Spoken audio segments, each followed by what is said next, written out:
What if you could live forever? Not your body, your mind.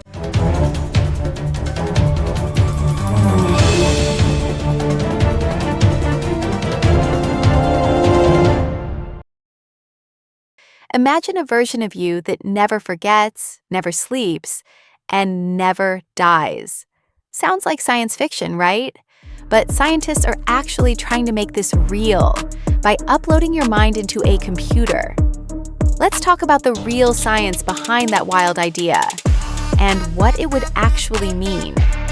Before we even imagine uploading the mind, we need to ask ourselves, what is the mind in the first place? Because you can't copy something you don't understand. The mind isn't a thing you can hold. It's not a single organ or a part of the brain that has a label. Your mind is the sum of all the activity inside your brain. The thoughts you have, the memories you carry, the emotions that color your experience, the imagination that lets you dream. Scientifically speaking, the mind arises from around 86 billion neurons in your brain.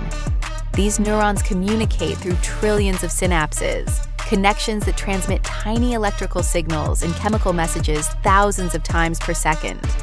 That's more than a quadrillion events happening every second. And these signals aren't random. They form patterns, networks, and circuits that underlie your entire consciousness. Imagine your brain as a vast city at night. Every neuron is like a building, every synapse a street connecting them. And the signals traveling along them are like cars with messages flowing constantly. The city never sleeps.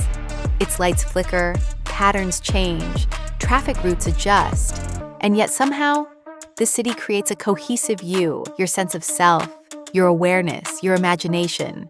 It's important to realize the mind isn't stored in a single place. There's no mind button in your brain. Different areas handle different functions. Some regions process memories, others manage decision-making or emotional responses. But consciousness emerges not from one region alone, but from the interplay between all of them. It's an orchestra, not a soloist. So when scientists talk about mind uploading, what they are really trying to do is not just copy a brain's shape or size. They are attempting to map the entire activity, the electrical patterns, chemical signals, neuron connections, and dynamic interactions that together make your thoughts, dreams, and personality. That's what makes the mind uniquely human. And that's what makes this challenge both terrifying and extraordinary.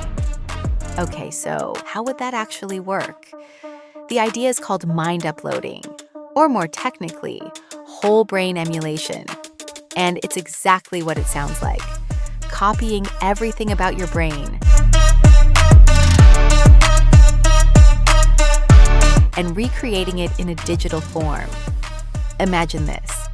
A machine scans your brain at a microscopic level, not just its shape, but every single neuron, every synapse, every tiny connection that makes you, you. It's like photographing your mind, but at a resolution so high that even the flow of electrical signals can be reconstructed. In simple terms, you'd be turning your thoughts into data, your memories into code, your consciousness into an algorithm.